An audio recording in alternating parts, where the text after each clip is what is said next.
Bismillahirrahmanirrahim. Assalamualaikum warahmatullahi wabarakatuh. Alhamdulillahi rabbil alamin. Wa bihi nasta'inu ala umuri dunya waddin. Wassalatu wassalamu ala nabiyyinal karim wa ala alihi wa sahbihi wa man tabi'ahum bi ihsanin ila yaumiddin, amma ba'd.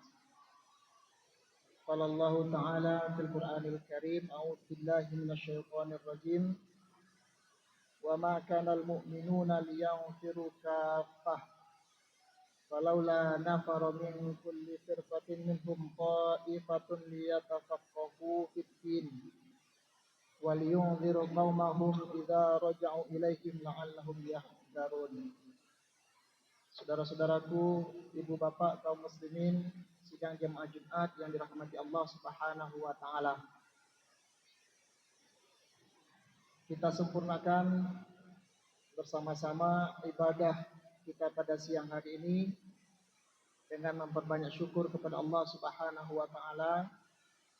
Kemudian seperti biasa bagi kita yang sudah masuk masjid, jangan pernah duduk sebelum melaksanakan sholat 2 rakaat yang kita sebut dengan sholat tahiyatul masjid. Kemudian sering diingatkan, ambillah kesempatan yang baik ini untuk menadahkan tangan kepada Allah Subhanahu wa taala sekaligus berdoa, karena tempat yang tidak ditolak doanya, waktu yang tidak akan ditolak doanya oleh Allah Subhanahu wa taala adalah bainal azan wal iqamah, yaitu antara azan dan iqamah. Maka perbanyak doa kepada Allah Subhanahu wa taala. Kaum muslimin yang dirahmati Allah Subhanahu wa taala, di akhir tahun 1800-an atau awal tahun 1900 ada seorang ustadz yang mengajar beberapa orang muridnya atau santrinya. Hari pertama, waktu perkenalan, dia ajarkan salah satu surat pendek. Dimintalah oleh ustadz ini murid-muridnya untuk bisa membaca surat pendek ini. Kemudian setelah lancar mereka baca, maka ustadz ini mengajarkan kepada muridnya terjemahan atau makna satu persatu dari surat pendek ini. Kemudian setelah muridnya bisa baca surat pendek ini, kemudian tahu makna per kata, lalu beliau ajarkan tafsirnya, apa makna yang terkandung dalam ayat pendek ini. Hal ini oleh ustadznya dilakukan terus-menerus. Bukan 1 minggu, bukan 2 minggu, tapi terus-menerus. Berbulan-bulan beliau hanya mau mengajari muridnya itu surat pendek saja. Sehingga biasalah manusia, kalau kajinya itu saja, nggak pernah naik, padahal kita sudah merasa bisa, muncul juga lah protes dari siswanya itu, dari santrinya itu. Tapi awalnya mereka nggak berani, ikut aja apa yang disebut oleh ustadz nih. Tapi akhirnya bosan juga lah murid ini, kajinya bertambah-tambah, akhirnya mulai ada yang berani menyampaikan pendapat kepada ustadznya. Dalam bahasa kita sekarang, ustadz, sejak kami kenal dengan ustadz, lalu ustadz kan ngajar surat ini saja, udah berbulan-bulan kami ini aja nggak pernah ustadz tambah kajinya. Bahkan kami sudah hafal di luar kepala makna dan tafsirnya. Tapi kenapa ustadz tidak menambah kaji kami? Dalam bahasa kita, naiklah sedikit 1 ayat lagi, karena udah lama ngaji nih. Lalu dengan senyum, ustadznya ngomong dengan muridnya. Dia bertanya, apakah kamu betul hafal? Sudah. Apakah kamu sudah tahu betul tafsirnya dengan semua penafsirannya? Muridnya bilang sudah, bahkan sudah hafal kami ustadz. Lalu dia tanya, apakah isi surat itu sudah kalian lihat di lapangan? Surat yang beliau ajarkan itu ternyata surat yang juga kita hafal hari ini, yaitu Ara'aital ladzi yukadzibu biddin, Fadzalika alladzi yad'ul yatim wa la yahuddu 'ala ta'amil miskin fawailul lil musallin alladzina an salatihim sahun alladzina hum yura'una wa yamna'una al-ma'un. Terus diulangi. Lalu kata dia, kalian tahu maksudnya sudah Ustaz? Masih adakah ketika kalian pulang ngaji ini orang miskin yang tidak tersantuni? Masih adakah ketika kalian sudah hafal tafsirnya, masih ada enggak orang-orang susah yang seharusnya ada yang mengayomi tapi enggak ada yang membela mereka? Apa yang terjadi kaum muslimin? Terdiam semua muridnya. Karena muridnya sudah merasa hebat karena sudah hafal. Tapi ternyata hafalan mereka belum berpengaruh terhadap kehidupan sekitarnya.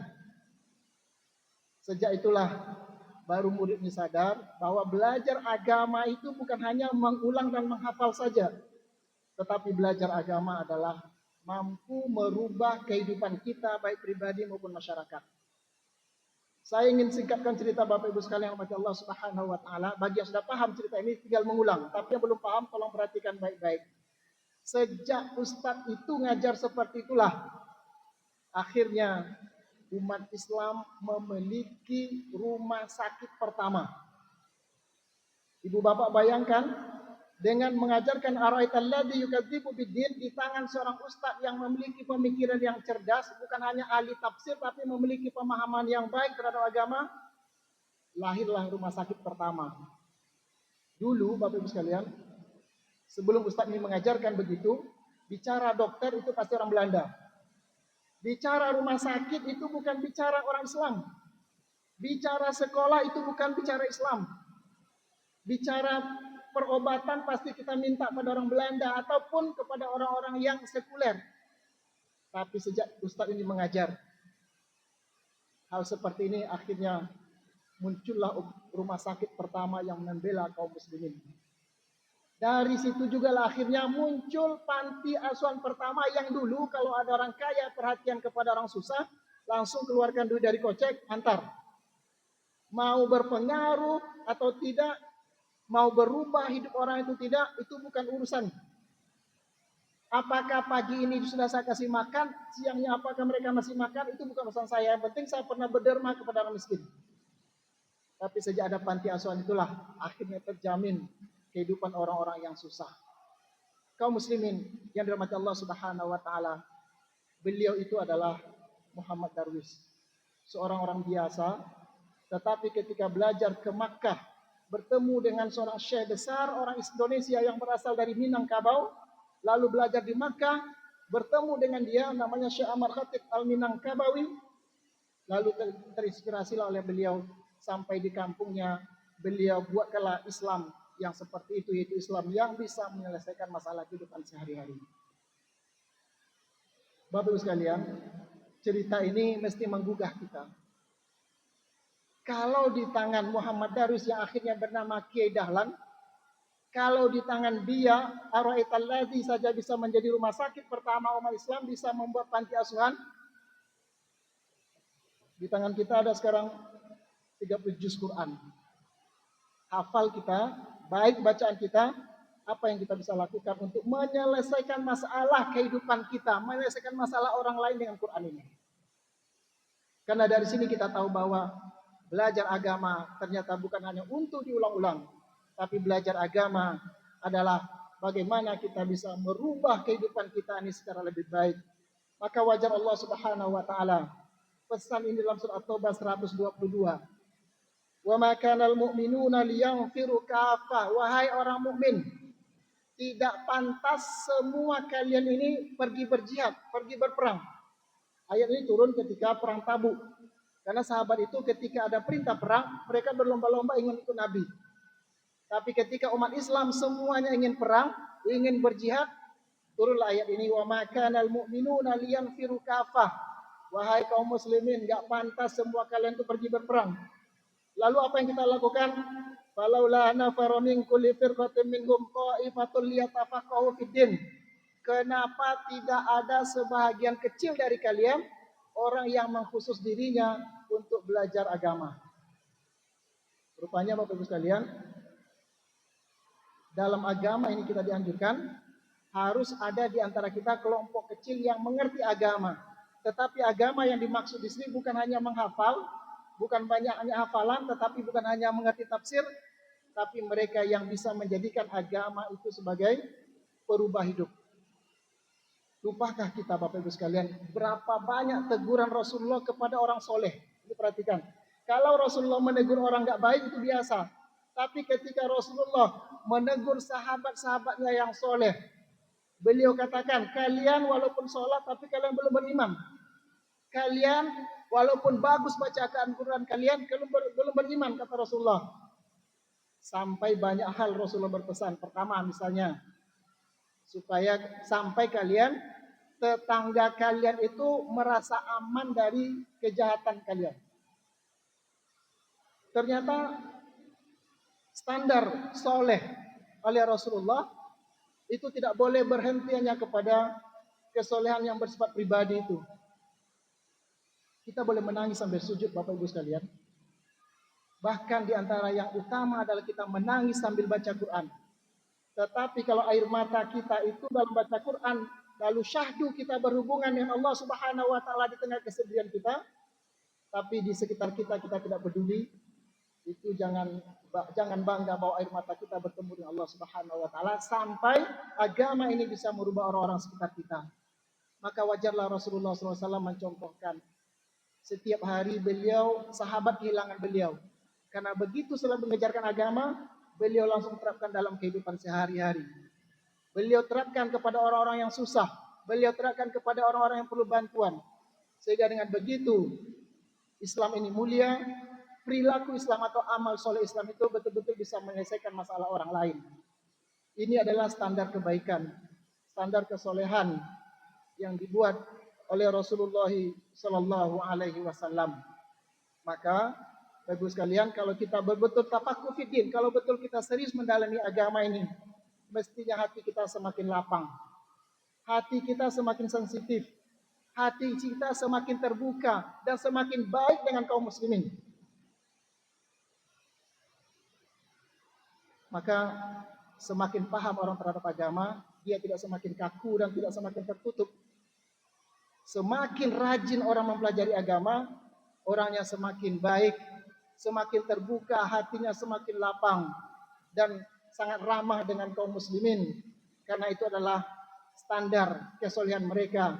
Karena jangan sampai mereka baik dengan Allah Subhanahu wa taala, tetapi kadang-kadang bisa melukai kaum muslimin. Bukan urusan dunia, tapi urusan-urusan yang kadang-kadang tidak perlu diucapkan kepada kaum muslimin, tapi diucapkan kepada orang non-muslim. Tapi dengan ringan kita tuduhkan kepada umat Islam. Ini adalah ciri orang-orang yang cerdas dalam beragama. Maka kaum muslimin yang berbahagia, Allah katakan lagi dalam salah satu firman-Nya, "Faman yuridillahu ayyahdiyahu yashrah sadrahu lil Islam."